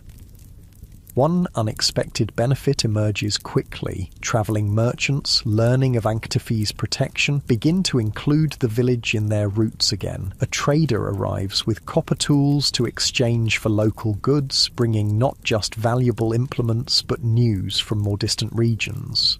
The nomarch of Thebes grows stronger, he tells interested listeners as transactions proceed. Intef now controls territories from Coptos to Elephantine. They say he no longer acknowledges even the pretense of Memphis's authority, but has taken on royal titles for himself. This news causes considerable discussion. The balance of power between competing centres, particularly Thebes in the south and Heracleopolis in the north, would ultimately determine Egypt's political future. Those with historical knowledge know that it will eventually be the Theban rulers who reunify the country, establishing the Middle Kingdom, but in this moment the outcome remains uncertain. "And what of Heracleopolis?" asks someone in the crowd. "Do they still claim kingship over all Egypt?" Their power remains strong in the north, the trader confirms, but they struggle with incursions from Asiatics at the eastern borders. Some say the foreigners settle in increasing numbers in the delta, bringing strange customs and gods. This reference to foreign settlement in the northeastern delta reflects another consequence of the weakened central authority. Egypt's borders had become more permeable, allowing groups from the Levant to establish communities in Egyptian territory. These Asiatics, as Egyptians called their eastern neighbours, would become increasingly significant, eventually leading to the Hyksos period of foreign rule centuries later. As life settles into new rhythms under Anktiphi's protection, you notice subtle changes in the village's spiritual practices. The official religion centered on major deities and the divine kingship hasn't disappeared, but alongside it, household magic and protective rituals have become more prominent. One evening, you observe Henotson carefully placing a small clay figurine beneath the threshold of their home. The crude statue represents Bes, the dwarf deity who protected households, particularly from dangerous forces that might enter during the night. "My grandmother taught me this placement is most effective," she explains, noticing your interest. Bes guards the transition between outside and inside, keeping harmful spirits at bay. This increased emphasis on protective household deities and magic represents another adaptation to the uncertain times. With the state religion weakened by political fragmentation, ordinary Egyptians turned increasingly to personal magical practices and local gods who seemed more immediately responsive to their needs.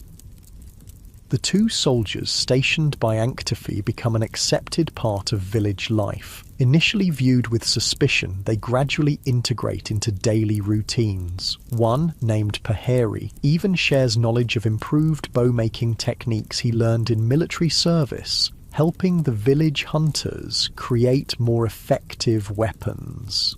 Anktiphi maintains the largest contingent of archers in Upper Egypt, Paheri explains as he demonstrates proper bow construction. His men train regularly and are well supplied. This is why raiders fear his territories. This military advantage helps explain Anktiphi's success as a regional power during the fragmented First Intermediate period. Well-organized armed forces allowed him to extend his control beyond traditional nome boundaries and offer meaningful protection to communities under his authority. A week after the delegation's visit, the first test of this protection comes when lookouts spot a group of armed men approaching from the north, a band of perhaps 15 individuals with the disorganized appearance of bandits rather than soldiers. When word reaches the village, Paheri and his companion immediately take charge, organizing the village men into defensive positions while sending a young boy running south to bring reinforcements. "Display Anktiphi's standard," Paheri commands, producing a simple wooden emblem painted with distinctive markings that identify the village as under official protection.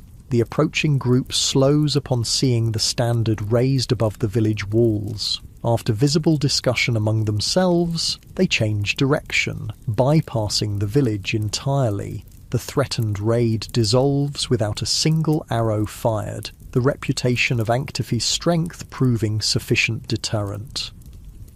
"This is why we pay tribute," Senbi observes as the potential threat recedes. "Better grain in Anktiphi's storehouses than blood on our walls." This incident reinforces the pragmatic bargain the village has struck, sacrificing some resources and autonomy for security in an increasingly dangerous world. It's an arrangement born of necessity rather than preference, but in the harsh realities of Egypt's Dark Age, such compromises have become essential for survival.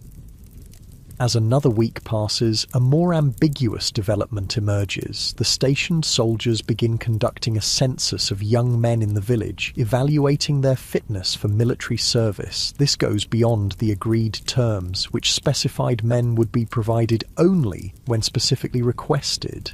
"The great overlord expands his territories," explains Paheri when questioned by the village council. He requires additional forces to secure new lands and respond to threats from Thebes. This mission creep in Anktiphi's demands reflects the reality of regional powers during the First Intermediate period, their authority often expanding opportunistically when not checked by countervailing forces. What begins as protection can gradually transform into more direct control with increasingly burdensome obligations. Ipua negotiates carefully, neither directly refusing the expanded recruitment nor fully acceding to it. We will present suitable candidates when formal request is made through proper channels, he tells Paheri diplomatically, as specified in our agreement with the Great Overlord. This delicate resistance reflects how local communities maintained some agency, even while under the authority of regional warlords. The relationship was not simply one of dominance and submission, but a negotiated arrangement that required ongoing management from both sides. As the month's end approaches, anticipation builds for the annual Nile flood, that crucial inundation that will determine the village's fate more surely than any political arrangement. Rituals to Happy increase, with daily offerings and prayers for a generous but controlled rise of the life-giving waters. The flood has been weak for 3 successive years, explains the village priest to newer residents. If it fails again this season, even Anktifi's storehouses may not have sufficient grain to prevent widespread famine. This environmental uncertainty formed the backdrop to all political and social developments during the first intermediate period. Climate change affecting Nile flood patterns had undermined the agricultural abundance that supported Egyptian civilization, creating resource scarcity that exacerbated political fragmentation. Standing at the river's edge one evening, you watch the water with villagers anxiously looking for any sign of the coming inundation. The Nile flows calmly, giving no indication of the dramatic rise that must come if crops are to grow in the coming season. An older farmer named Nakt stands beside you, his eyes fixed on the river that has dictated the rhythms of Egyptian life for millennia. I remember floods that rose to the 3rd marking on the Nilometer, he says wistfully. The fields were so rich afterward that the grain grew taller than a man. Now we pray for half that height, and often receive less.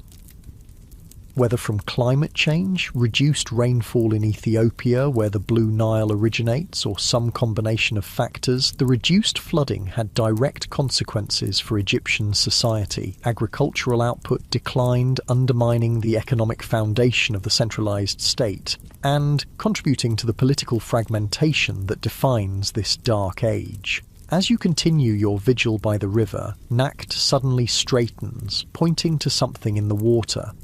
Look there, floating reeds from upriver, and the water has a different colour. See? More sediment. It begins. Other villagers notice the same subtle signs, and word spreads quickly. The annual flood is coming. Whether it will be sufficient remains to be seen, but the mere fact of its arrival brings hope after months of uncertainty. That night, the village holds an impromptu celebration, offering thanks to Happy and the other gods who control the life-giving waters. Musicians play, bread and beer are shared, and for a few hours the hardships of Egypt's dark age recede before this reminder of natural cycles that continue despite human political turmoil. You join in the modest festivities, struck by the resilience of these people who find cause for joy even amid ongoing crisis. Their celebration honours not just the coming flood, but the continuity it represents, a connection to countless generations who have witnessed this same miracle along the Nile's banks. As the celebration continues into the night, a messenger arrives from the south, seeking Paheri with urgent news. The soldier reads the message quickly, his expression growing serious before he hurries to find his companion. The festive mood dims as people notice the soldier's rapid consultation and obvious concern. Something has happened, something significant enough to interrupt even this most important annual celebration. Ipua approaches the soldiers, seeking information, then returns to address the increasingly anxious villagers. Word has come from Hierakonpolis, he announces, his voice carrying across the suddenly quiet gathering. Forces from Thebes have crossed into territories claimed by Anktifi. Battle appears imminent.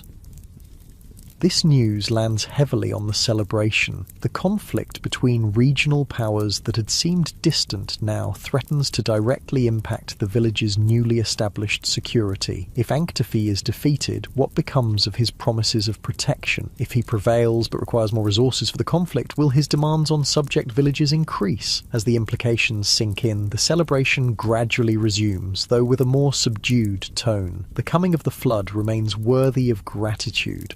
But this reminder of larger political conflicts tempers the joy with renewed uncertainty. You find yourself wondering, as you watch worried conversations replace celebratory dancing, what this escalation means for the village's future. The messenger mentioned Thebes, the power that historical knowledge tells you will eventually reunify Egypt, ending the first intermediate period and establishing the Middle Kingdom. Are you witnessing the beginning of that process, or simply another inconclusive conflict in a fragmented landscape?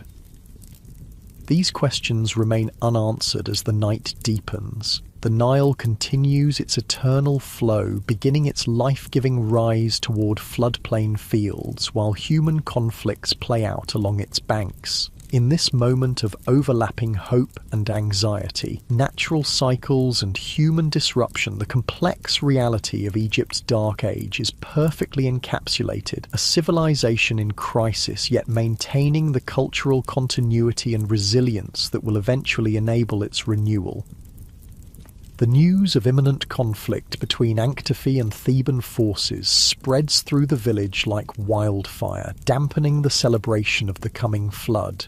By morning, Paheri and his fellow soldier have departed south, summoned to join Anktafi's main army. Their hasty exit leaves the village in an ambiguous position, still nominally under the nomarch's protection, but without the visible representation of his authority. What happens if Anktafi falls? Asks a worried voice during the village council meeting called to address this new development. The question hangs in the air, giving shape to fears no one had wanted to articulate.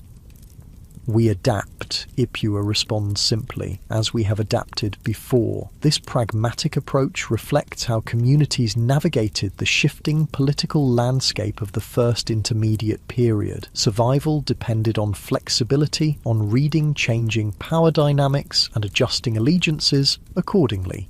Principle and tradition mattered less than practical outcomes in a world where traditional structures had collapsed. In the days that follow, the Nile continues its gradual rise, the water level climbing steadily up the banks. This natural constant provides reassurance amid political uncertainty. Whatever conflicts rage between human powers, the river follows its ancient rhythms, bringing the silt and water upon which all life in Egypt depends. You help Senbi's household prepare fields for the eventual planting, clearing irrigation channels and repairing water-lifting devices, the shadoofs that will help distribute floodwater efficiently. These practical tasks offer distraction from the ominous news from the south, though conversations inevitably circle back to speculation about the conflict's outcome. If Anktafi defeats the Thebans, his power will grow even greater, Senbi observes as you work together on his small plot of land. His demands may increase accordingly. And if Thebes prevails, you ask? Senbi shrugs slightly. Then perhaps we will pay tribute to Intef instead. The nomarchs rise and fall, but the peasant still works the field, the craftsman still makes pots, the scribe still counts the grain. This perspective captures an essential truth about life during political fragmentation. For ordinary people, the specific power-holding authority often mattered less than the general conditions they created. Peace, predictable taxation, protection from raiders, and support during famine were the practical concerns that defined good governance, regardless of who claimed legitimate rule.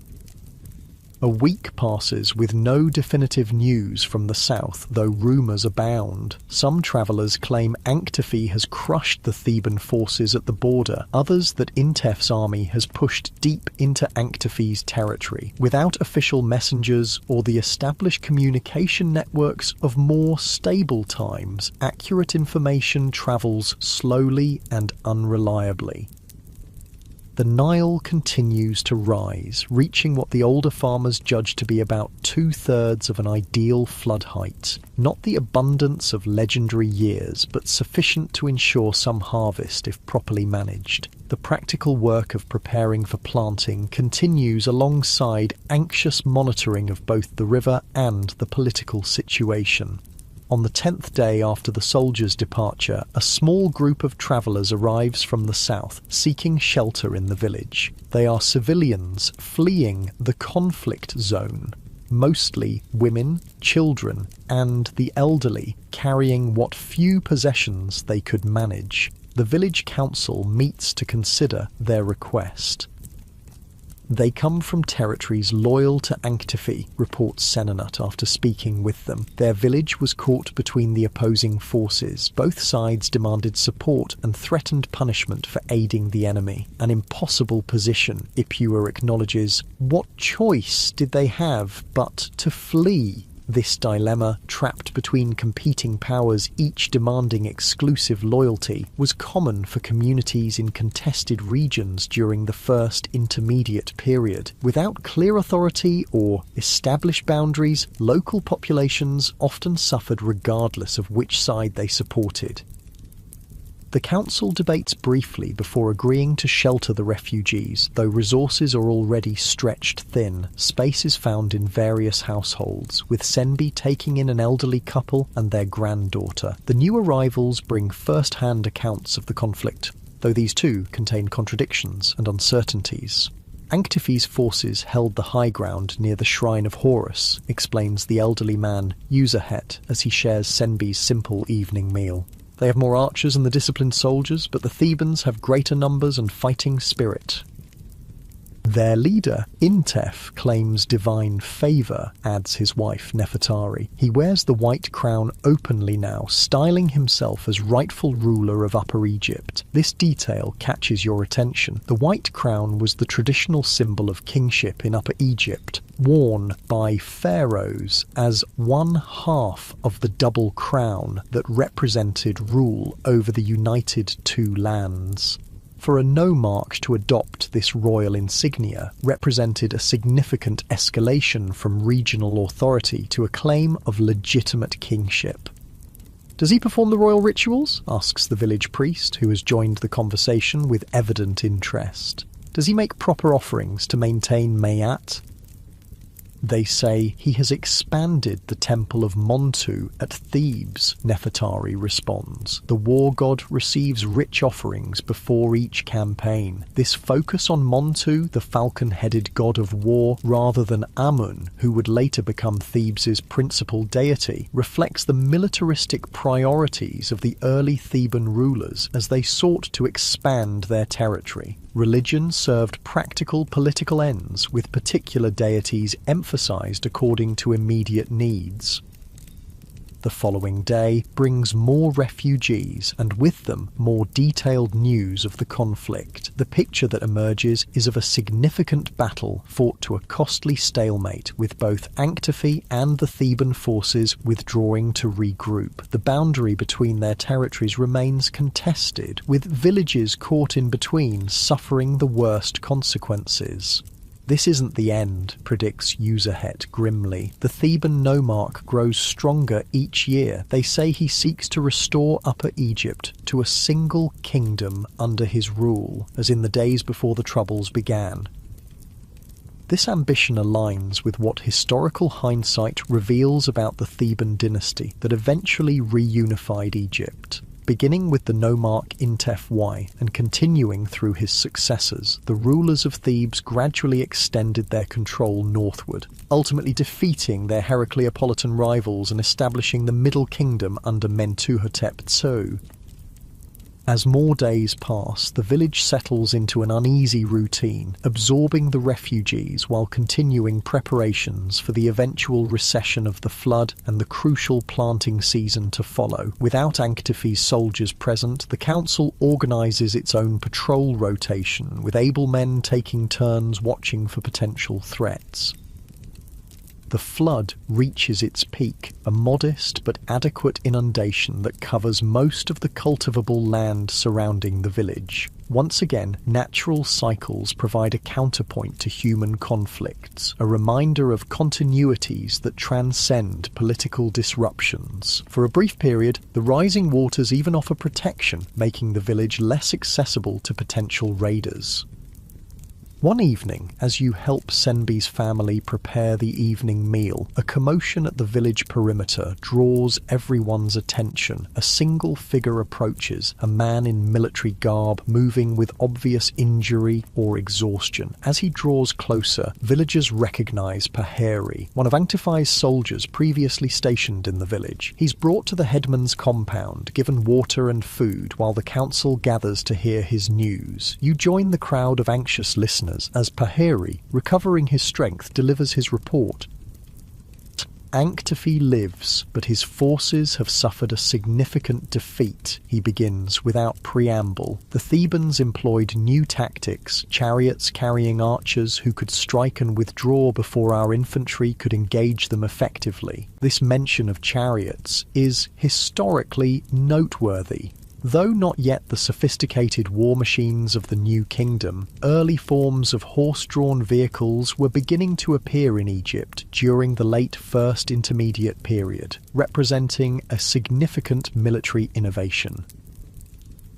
Anktife has withdrawn to Hierakonpolis to rebuild his forces, Paheri continues, but his control of the northern territories, he gestures to indicate the region including the village, can no longer be guaranteed. The Theban advance continues. This news lands heavily on the assembled villagers. Once again, the political landscape has shifted, leaving them in a precarious position, nominally under Anktife's protection, but potentially soon within territory controlled by his rival.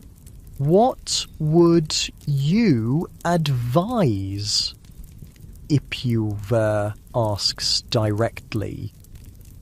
Paheri considers before answering. I cannot speak for the great overlord, but as a practical matter, villages in the path of the Theban advance face three choices: resist and likely be destroyed, flee before the approaching forces, or prepare to acknowledge Intef's authority when his representatives arrive. The soldiers' frank assessment triggers intense discussion among the council and villagers. Some advocate immediate preparation to welcome the Theban forces, arguing that early submission might result in more favourable treatment. Others counsel waiting to see if Anktife can rally and counter the Theban advance. A few suggest abandoning the village entirely, joining the growing stream of refugees seeking safety in more stable regions. The debate continues through the night, reflecting the impossible calculations communities faced during such power transitions. Historical records rarely capture these local deliberations, focusing instead on the grand movements of armies and rulers, but such moments of collective decision-making were crucial to how ordinary Egyptians navigated their dark age. By morning, the council reaches a measured decision. They will neither openly embrace the Theban advance nor actively resist it. They will continue normal activities, maintain what defences they can, and be prepared to negotiate with whoever arrives claiming authority. We have fields to plant when the waters recede, Ipua reminds the gathered villagers. Without a harvest, it matters little which nomarch claims our allegiance. Surviving this season remains our priority. This practical focus on immediate survival over political allegiance characterized how many communities weathered the First Intermediate period. While elites might engage in ideological battles over legitimate succession and divine right, ordinary Egyptians concerned themselves primarily with securing their next meal. In the weeks that follow, the floodwaters gradually recede, leaving behind the fertile silt that will nourish the coming crops. The timing of planting becomes the village's central preoccupation, temporarily overshadowing even concerns about approaching Theban forces. Fields must be sown at precisely the right moment, when soil remains moist but is no longer waterlogged.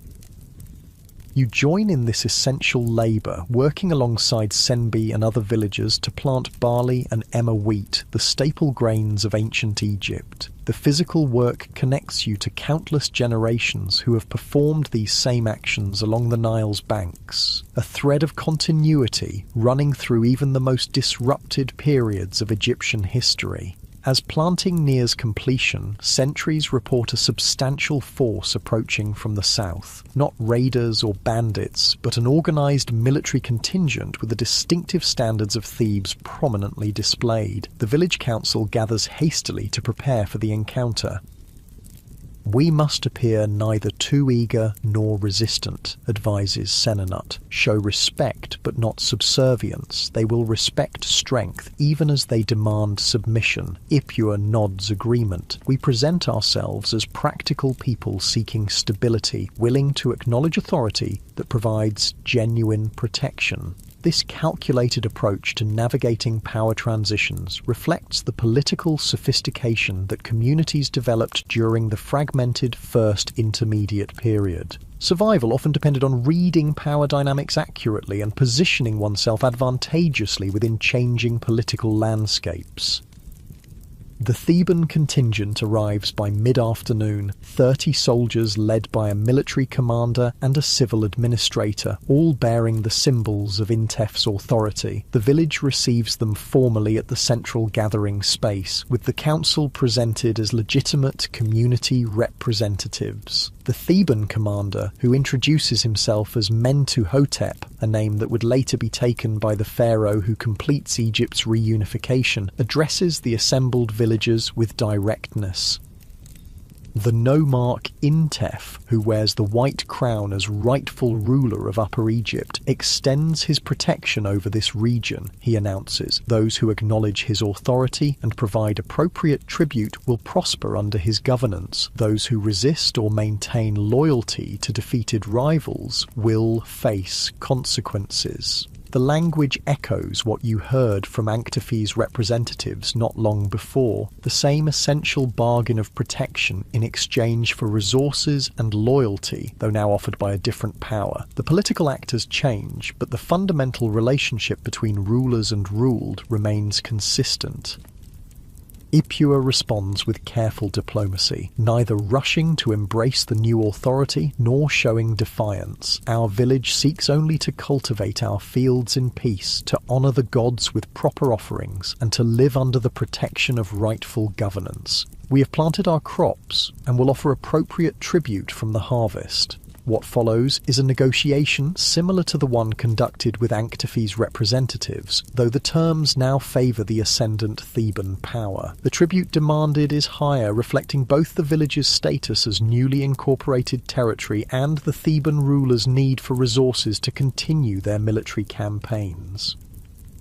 The divine Intef rebuilds proper order throughout the land, explains the civil administrator as the terms are recorded. This requires resources. Your contribution supports the restoration of Mayat to all Egypt. This framing, connecting local tribute to cosmic restoration, represents how the Theban rulers legitimized their expansion. They positioned themselves not merely as another competing power, but as restorers of the proper order that had been lost with the Old Kingdom's collapse. This religious and ideological dimension distinguished their project from the more straightforward regional control exercised by warlords like Ankhtefe. Before departing, the Theban delegation establishes a more substantial presence than Ankhtefe had maintained. 4 soldiers to remain permanently, a small administrative outpost to be constructed, and regular visits by officials to collect tribute and maintain records. This greater administrative integration foreshadows the more centralized governance that would characterize the coming Middle Kingdom. As the main contingent departs, the village absorbs yet another political transition. Some view the Theban authority with hope, seeing in their ambitious claims of legitimate kingship the possibility of a return to the stability of united Egypt. Others see merely another regional power making grand pronouncements while extracting resources from communities with little choice but to comply. Meet the new ruler, same as the old ruler, Senbi comments wryly that evening, though these Thebans have grander ambitions and more elaborate justifications for taking our grain. Yet even his cynicism is tempered by cautious hope.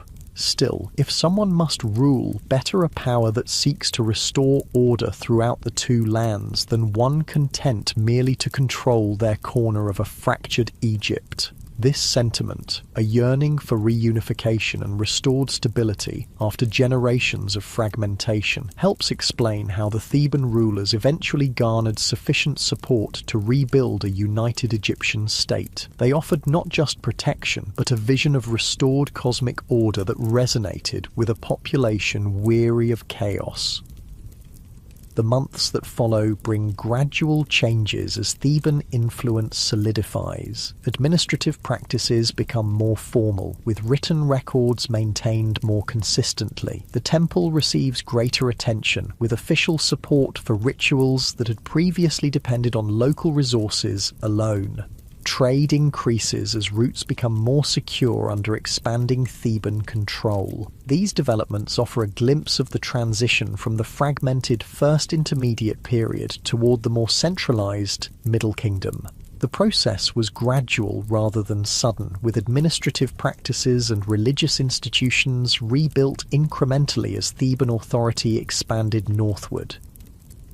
By the time the harvest arrives, modest but sufficient thanks to the adequate flood, news from the broader region confirms the Theban ascendancy. Anktephi's power has been broken, with Hierakonpolis now acknowledging Intef's authority. The boundary between Upper and Lower Egypt has shifted northward, with Theban influence extending well beyond traditional boundaries. They say Intef now styles himself not merely as nomarch or even king of Upper Egypt, but as son of Ra. Intef, reports a travelling merchant visiting the village. He performs royal rituals at Abydos, the sacred city of Osiris, claiming the mantle of true kingship.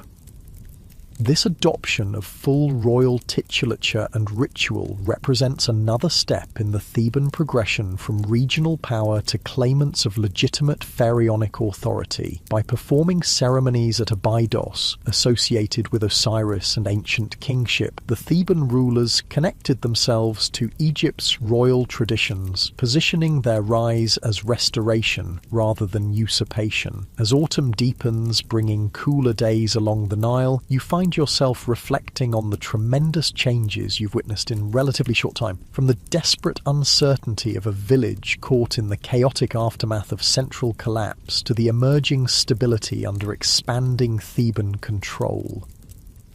One evening, sitting with Senbi's family and their refugee guests, who have now become almost permanent residents, the conversation turns to the future. The elderly user Het, who has seen more political transitions than most, offers his perspective. "I've witnessed 3 different powers claim authority over my lifetime," he says, his voice carrying the weight of hard-earned wisdom. Each proclaimed themselves the rightful ruler, each demanded tribute, each promised protection and prosperity. What makes these Thebans different, I wonder?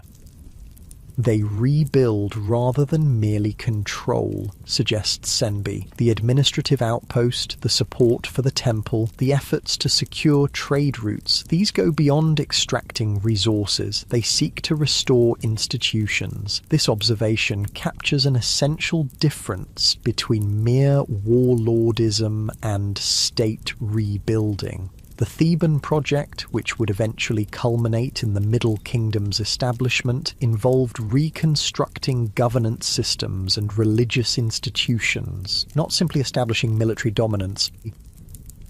"I remember stories my grandfather told," says Nefertari, Userhet's wife, "of the old kingdom before its fall, when the divine pharaoh ruled from Memphis, when massive stones were raised to build the great pyramids, when the Nile flooded abundantly each year. Could such times return?" Her question hangs in the air, a hope that has sustained many through the Dark Age. The historical knowledge you carry tells you that yes, Egypt will rise again, though never precisely as it was. The Middle Kingdom that emerges from the First Intermediate Period will restore central authority and prosperity, but with important differences from the Old Kingdom, it succeeds. You look around at these people who have endured so much: political fragmentation, environmental challenges, raiding, resource scarcity, constant uncertainty, yet maintained essential elements of Egyptian culture and identity throughout. Their resilience has ensured that when stability returns, it will be recognizably Egyptian, building on traditions and practices that survived the Dark Age, rather than emerging as something entirely new. As the conversation continues into the night, your thoughts turn to the broader patterns of history. Civilizations rise and fall, experience golden ages and dark periods, fragment and reunify. Yet through these cycles, cultural continuities persist, carried forward by ordinary people continuing their daily practices even when grand political structures collapse. The Egyptian Dark Age you've experienced represents not a complete break with the past, but a period of adaptation and transformation. The administrative practices, religious concepts, artistic styles, and social structures that defined Egyptian civilization continued, though often in altered forms, suited to changed circumstances. When reunification eventually comes under Mentuhotep II, it builds upon these continuing traditions rather than creating wholly new ones. This perspective offers a profound lesson about human societies, their remarkable capacity for both dramatic change and fundamental continuity. Even in their darkest hours, when traditional structures seem to have collapsed entirely, the essential elements of cultural identity often endure, preserved through daily practices and beliefs that outlast political configurations. As the evening draws to a close, you join the household in a simple offering to the household gods: a small bread loaf, a cup of beer, a brief prayer for protection through the night. This modest ritual connects the participants to countless generations of Egyptians who have performed similar devotions, a thread of continuity running through prosperous and difficult times alike. Later, lying on your reed mat in the quiet darkness, you reflect on all you've learned about survival during civilization's darkest hours. The First Intermediate Period tested Egyptians in unprecedented ways, environmentally, politically, economically, spiritually. Those who survived did so through flexibility, practical focus on immediate needs, willingness to adapt traditional practices to changed circumstances, and maintenance of community bonds that provided mutual support. These lessons transcend their specific historical context. All human societies face periods of disruption and uncertainty, times when established structures falter and the future seems frighteningly unclear. The Egyptian experience demonstrates how people navigate such challenges, not by rigid adherence to faltering systems nor by abandoning all tradition, but by pragmatic adaptation that preserves essential cultural elements while acknowledging changed realities. As sleep approaches, your last thoughts are of the village and its people, Senbi's family, the council members, the refugees, the farmers and craftspeople, all playing their parts in this story of survival and gradual renewal. Their names might never appear in grand historical narratives focused on kings and battles, but their daily choices and adaptations shaped Egypt's journey through its dark age toward eventual renaissance. The rhythmic sound of gentle breathing from the sleeping household around you merges with the distant murmur of the Nile, creating a soothing backdrop as consciousness fades. Tomorrow will bring its own challenges in this continuing story of survival and adaptation, but for now, sleep offers respite while the eternal river continues its flow, connecting past to present and eventually to a more stable future yet to dawn. Egypt's Dark Age, like all historical periods, eventually passed. The Theban rulers continued their northward expansion until Mentuhotep II finally defeated the Heracleopolitan kingdom around 2055 BCE, reunifying Egypt and establishing the Middle Kingdom. Administrative systems were rebuilt, monumental construction resumed, literature flourished, and trade expanded. The hard-won lessons of the Dark Age, resource management, administrative flexibility, military vigilance, informed the structures of the reunified state, creating a monarchy more responsive to local conditions than its old kingdom predecessor had been. Yet even in more stable times, Egyptians remembered their Dark Age. Literary works from the Middle Kingdom frequently reference the First Intermediate Period as a cautionary tale of what happens when proper order breaks down. The instructions for Merikari, the prophecy of Neferti, and other texts portrayed the period as a time of chaos from which Egypt had been rescued by wise leadership and divine favour. This cultural memory served important purposes, legitimizing the ruling dynasty by positioning them as restorers of order, encouraging loyalty to central authority by highlighting the alternative, and reinforcing religious and social norms by connecting them to stability and prosperity. The Dark Age thus continued to shape Egyptian civilization long after its actual conclusion. In this, perhaps, lies the deepest lesson of Egypt's First Intermediate Period, that difficult times navigated with sufficient resilience and adaptability can eventually give way to renewal, with the hard-earned wisdom of crisis incorporated into more sustainable new structures. The darkness doesn't last forever, and those who endure its challenges may help build something stronger from the experience. This cyclical pattern of breakdown and renewal, crisis and adaptation, darkness and eventual dawn offers a final gentle thought as sleep overtakes you entirely. Even in our most challenging moments, the seeds of future restoration are being planted. If we, like those resilient Egyptians of 4,000 years ago, can maintain what matters most while adapting to what cannot be changed,